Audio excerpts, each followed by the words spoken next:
Hello, welcome to another Wine with Tweedy video. Increasingly wondering what the point of these is really, but here I am regardless. I have some more Bourgogne Haute Côte de Nuits with me today. Now, those of you who are observant suffering through actually having watched more than one of these videos may note that I have featured this producer, and in fact this wine, but of a different vintage before. This is Domaine Michel Gros is the producer, and it's a Bourgogne Haute Côte de Nuits from a particular vineyard called Fontaine, which they then also put the word monopole, which means they are the only, for what it's worth, the only producer, the only domain who owns a plot within that particular vineyard. Previously I tasted the 2020 of this. That was a couple of months ago. I'll put a link in whatever corner that shows up so we can compare. That I thought was very good actually, especially for a 2020, which, you know, can be a bit hit and miss whether they're ready or not. This, on the other hand, is my favorite vintage, 2017. So I would have high hopes for this, but I don't want to jinx it. It may just be that there was something really special about the 2020 vintage for this particular wine, that particular vineyard, this particular vineyard. So let's see, try and evaluate this with an open mind, not set expectations too high. Once again, when compared to other Burgundy, this was comparatively reasonably priced. I've just done an order with Lay and Wheeler, and actually a lot of their more interesting wines are wines that they are holding for their customers in bond, and those customers have said they want to sell on some or all of the wines that they're holding with them. So they have quite an interesting sort of back catalogue of wines that perhaps aren't available anywhere else, but they are available in small quantities, and Lay and Wheeler act as a sort of, I suppose, a broker in a sense. So I'm not sure this particular vintage would even be available anywhere else. Maybe it is, I don't know.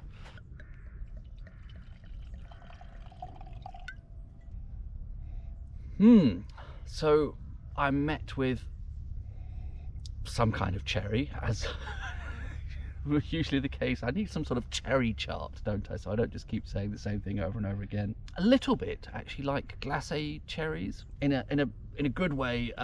Cherries used in a sort of confectionery or sort of baking context. Those kind of cherries you put in Black Forest Gâteau, the black cherries that come in a tin. I forgot what they're called. Well, that's a good start. Not a lot else getting in the way, which is good. On the palate, nice mouthfeel, a little bit more savoury, possibly even slightly austere than I would have guessed, given that very fruity start. Lovely on the nose, love that nuanced, sort of interesting, slightly different cherry smell. Yeah, not quite the follow through on the palate I would have expected. Would say still overall nice, just a tad austere on the palate. I'll come back to you again with the second glass, see if that changes something. Not really relevant to wine, but can you see these little balls down here? They are attached to these leaves. I believe they are oak apples or oak galls. You can see they're sort of attached to the leaves. I seem to hardly ever see these, and these are actually formed by wasps, essentially a particular species of wasp. They sort of inject larvae into these or something like that, so I don't know if that's actually full of little baby wasps. Hope they're not going to spring out anytime soon. Isn't that fascinating? It really does look like a tiny apple.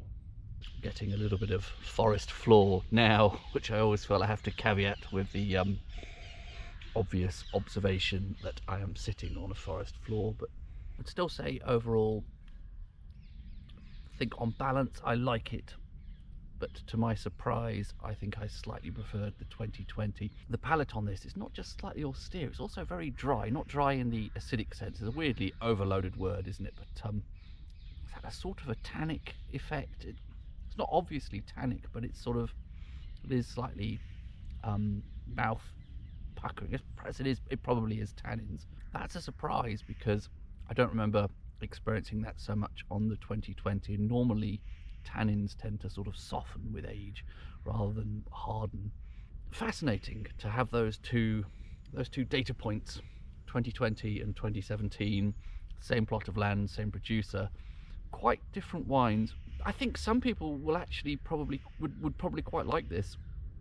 I think that slightly restrained character and that sort of dry palate maybe suits food better. Either way, I think it has a very nice nose to it. Well, it's delightful to be here either way, cold though it is.